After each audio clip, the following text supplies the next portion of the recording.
Tokyo to London, across the globe, respecting the craft, we're in the know. No gimmicks or fakes, just pure passion and skill.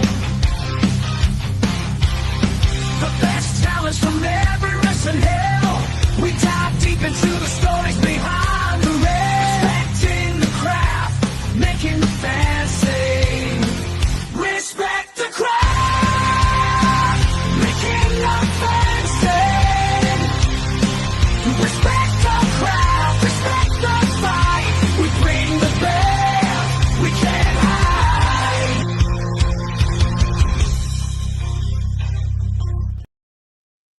And we are live. What's going on, everyone? Welcome back to another edition of Respect the Craft.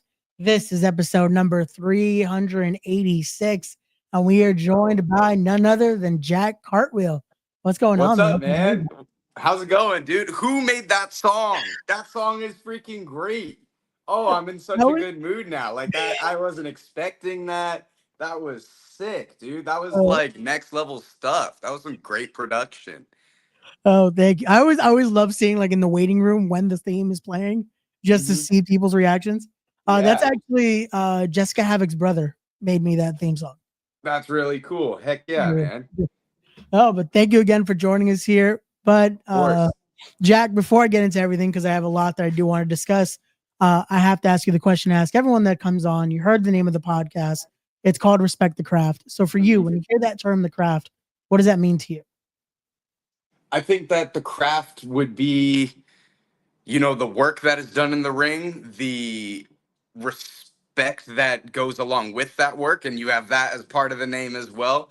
I would say that, you know, the craft is the stories that we're putting on. The craft is the techniques that we do. And, you know, I think it's as long as you respect it and you like it and you're a part of it, man, like we're all for inclusion, but make sure you earn it at the same time. Oh, definitely so. Definitely so. So now I do want to get into your journey here, and I always like to try to do some research, especially you're still very young in your career, but I had to do some research here, find some things that it's like, let's talk about how do we get from a certain Jack Cartwheel right here to the Jack Cartwheel we see today. Oh, I love it. I love it. There's a lot of trial and error. There is a lot of learning. There's a lot of going out there. If you are trying to become different, become better, you need to expand your horizons. You need to go to new places and learn from people that are better than you. And I don't think I would ever have gone from the guy who wears two different ties to the guy who's cartwheeling in front of thousands of people if I wasn't ready to fail at some ideas along the way. There you go. No, and it's one of those things too to really bring up that again, it starts the career around 2019, correct? Around there. Yeah, totally. Yeah. So, and it's one of those to think that's so still young in your career, but still the amount of things you've already done so far from, again, those early days like this. And then we even get to a year later when it's like, even that's a drastic change. Yeah, totally. Yeah. And yeah, that gear that was just right there. One of my favorite gears that I've ever had. It just sucks that it's worn down by now. But yeah. So let's get from that though, because we go from that part of the journey into what made you truly take this step into our craft here and figure out, you know, this isn't just something I enjoy. This isn't just something I watch. This isn't just a hobby. This is something I really want to pursue and be a part of this whole craft here. I think that was always my mindset, that getting into pro wrestling, the idea was to go to WWE, and the idea is to make it to become a WWE champion of any single type of sorts. And I was going to put everything that I could into it to reach that level. And, you know, just as you showed and as you saw, like, even though from the very jump, it was all I wanted to do, it still took so much time and effort into finding those things that work and to finding what makes it better. There's tanning, there's shaving, there's the workouts itself, there's the type of fitting gear that could change the appearance, and that's all just appearance based as well. We're not even getting into the moves that we do and the actions that come with it and the character and the vibe as well. So, even just changing your physical appearance can do a lot, but it doesn't make you that wrestler that you can feel ready just yet, just by changing your appearance. So, you know, it's all the thought. It's about it being constant in your brain of what can I change, and those things that when you're doing the laundry or you're doing the dishes, that your subconscious is still thinking and still coming up with ideas. And it takes that sort of dedication in order to make changes to become somebody that you're trying to be. No, understood. So even Thank even with that, again, it's a crazy thing of at that age to start there and you find that passion, you're in it, you're starting those steps.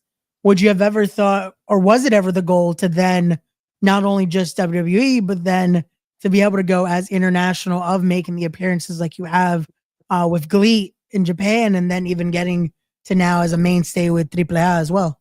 Yeah, absolutely. That, WWE champion is the goal. Also, getting into wrestling, I had other things that seemed so exciting, that wrestling at the Tokyo Dome, I decided in my brain was another massive goal that I wanted to do. And along this journey, I found Lucha Libre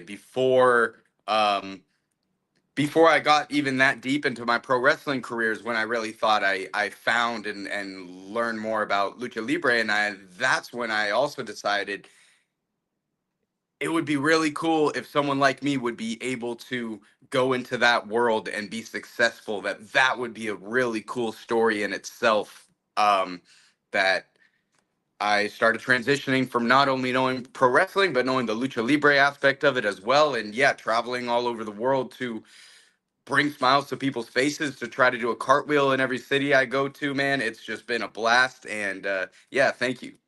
No. So I do have to ask, with that, with those experiences, then your passion for that culture, for la cultura de lucha libre, how did that come about for you get to really be immersed in that and to really find that deep respect, if you will, for the style and for the art form?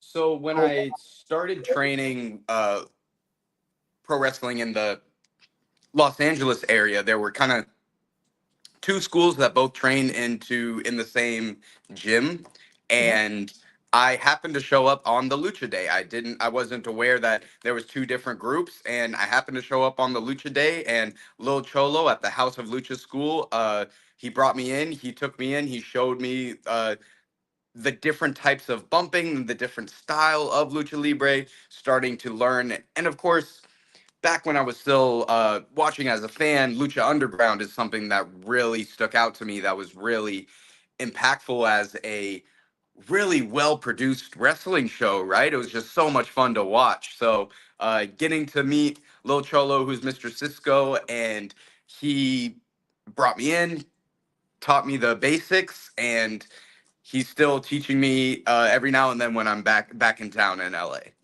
So So now with that, again, you talk about that, you get that passion there, to then how do we get to the opportunities of even getting to travel to Japan, that even as of recent earlier in the year, getting to wrestle in the world famous Corrigan Hall?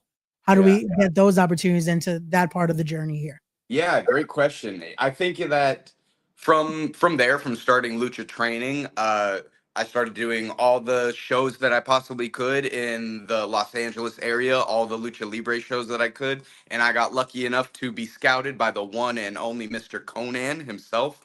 So he was a huge advocate for me. He was putting my name on lists that he thought I should be on, and even when I didn't believe that I was ready, and he was there for me, supporting me, giving me an opportunity to perform in the Crash in Tijuana. And that is when I was able to have a match with Penta and Dragon Lee, both in that arena. And if it wasn't for Conan giving me that first opportunity, because then I think from there is when I got booked at PWG. From when I got booked at PWG is where SEMA saw me, and I got to go to GLEAT from that. So, you never know when you're going to be watched and who's going to pick you up and who's going to say, hey, this I saw this guy. This is my guy. He should be at this show. So because of Conan being at that show and scouting me there, I was able to make it to so many of the other shows. And that's that kind of intangible grind aspect of it that, I could have done that show 20 times, and if Conan wasn't there, then I wouldn't have gotten that opportunity. So um it's all right place, right time, as well as being prepared when the moment arises. So yeah. No, definitely so. It's one of those, I think it's always passed down of always being ready because you never know. You never know who's watching. You never know where that opportunity can arise. And look at this, where we get to now.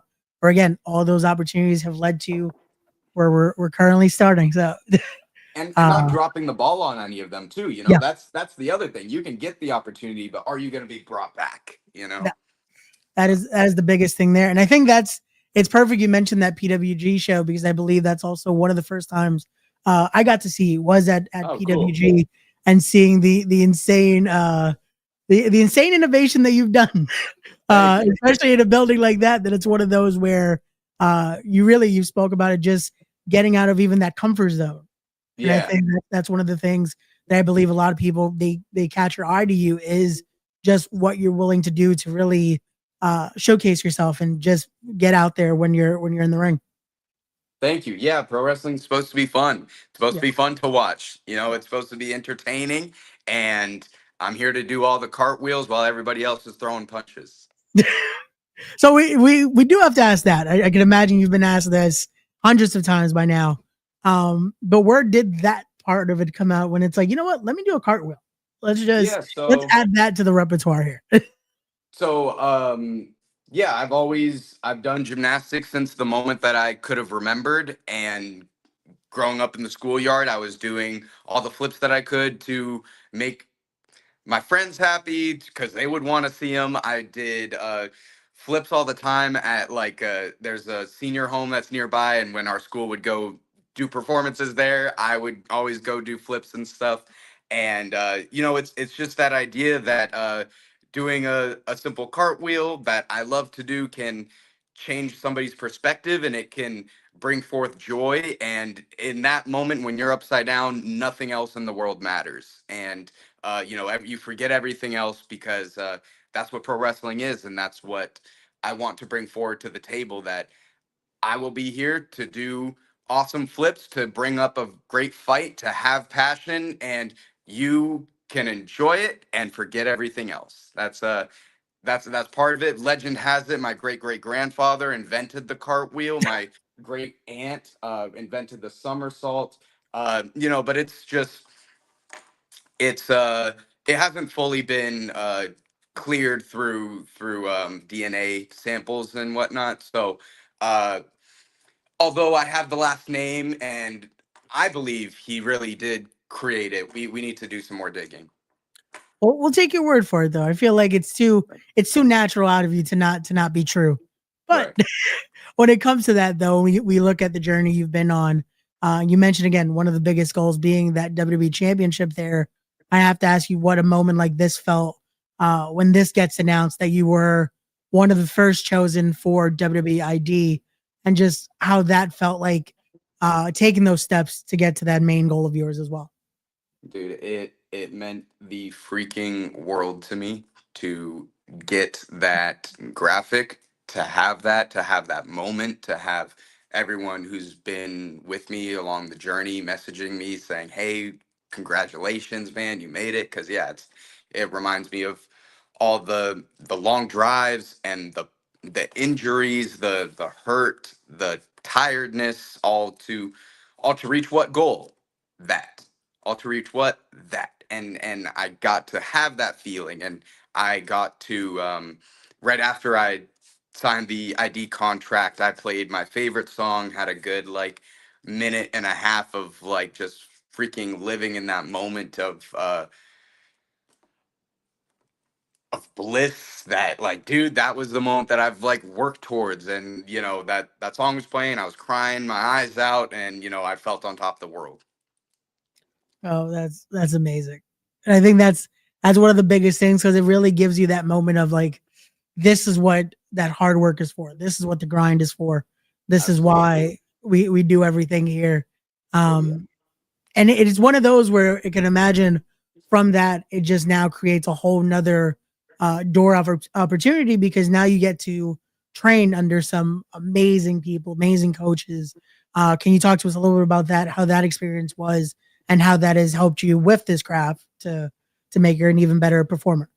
Yeah, with WWEID, we were able to train at the Performance Center with the best coaches in the world: Fit Finley, Terry Taylor, Lindsay Dorado. I took all their classes and I was able to learn from them and the specifics that they're looking for. Um, and so much aggression, so much intensity that you think you might be doing enough, you think you might be big enough, but you're just not yet, and you need to bring it out of you. Let it all show. Uh, Become the best version of yourself, and learning so many different techniques and holds and philosophies of pro wrestling in that performance center. That's the mecca. That's where you need to be if you really want to learn the secrets. And man, it was just a great time, and I got to take so many of those lessons and keep them with me. Got you. No, that's an amazing thing right there. But with that, through the ID program as well, especially being under that system, we then get to you being with the new this new version now of what AAA has become as well with under the WWE umbrella. How has that been for you now that it's in just insane system that it's become as well? It's it's it's a dream come true, because I spoke earlier about how much I loved the lucha libre style and how special it is for me to be able to go and excel in that world, and to be able to be in a WWE ring and do lucha libre in front of the best producers, against the best wrestlers, in front of, legit, to me, the best crowds in the world. I mean, if you watch any of the AAA episodes, you can hear it. It's electric. I get to talk to Undertaker about my matches and about my ideas. I get to hear Rey Mysterio call my matches on commentating JBL. It's an amazing experience, and I would be kicking myself in the butt if I wasn't taking every single opportunity I can to just squeeze everything out of this. It's so magical to also be here in this time, with it being such a brand new product. I'm getting in at the perfect time, and I can't wait to be back once I'm healthy again. Oh, definitely. And again, you bring up one person that it's perfect because I had the picture here. I want to talk about getting to perform in front of a legend, a true goat, if you will, of the business in Rey Mysterio, especially with how much you again respect and love lucha libre. How has that been? Just to be able to get to him to see you perform and then pick his brain as well. How's that opportunity been for you? I mean, everyone says it, and I say it too, because he's legitimately like the nicest, kindest guy. He's very easy to talk to. If you were speaking with him, you would have no clue that I don't know if he's a billionaire, but he probably could or should be. You know what I mean? He's so very uh, down to earth, while saying the things that uh, are so wise. I learned from him that I'm wrestling for the crowd. You're wrestling for the crowd, and many wrestlers get caught up into wrestling for themselves, into doing a cool move, when forgetting that the story isn't for us. So working with being able to be in that room with him and speak with him. And I have a small story that he actually came to ask me about a move that somebody did in one of our matches, and to have that person see if it's okay for him to do that move. And it's like, bro, you don't have to, he doesn't have to do that. So that, just to say how amazing and humble he is, as well as being the greatest of all time. No, that's amazing. That is a insane moment to think about of just out of all people, Rey Mysterio still having hey, that respect for this. He's still Yeah. just like everyone else, still like, hey, someone else did it. Is it okay? Okay. And then we keep it going. Right. That is Yeah. awesome. But now I wanted to get all the fun stuff out of the way because I do want to bring up the serious topic that is unfortunately the injury.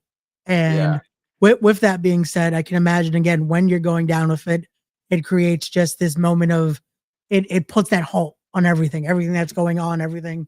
But it is great to hear you have the very positive mindset of when you come back. But I do have to ask, was there ever that thought in your head of could this be just that's it? We had our time. Is it done here? I don't think that that moment ever went through my head saying, this is it. This is over. I'm done. But there was parts of me that was like, I never want to go through something like that again. You know, Gotcha. there's part of me that was like, that was the most pain I've ever been in. I don't know about most pain I've ever been in, but I can't think of another time that hurt more than my elbow not being in the right spot. That like my bones were over here. They Yep. weren't where they're supposed to be. Um, so um, it wasn't that I felt like I might quit or anything like that, but it was definitely like a dude, I don't want to go through this again in this sort of way. And there was no way of knowing when it's gonna happen. And Of course. any time, any cartwheel that I do could be the last cartwheel. So I'm gonna do them while I still can. And that's what I try to say. Where you have one life, you have one opportunity to go out and chase this dream of being in WWE and chase this dream of becoming a AAA champion. And yeah, this sucks. It hurts. It's gonna put some things into perspective, but it's just a pause. It's just a pause until I can roll the wheels again. Gotcha.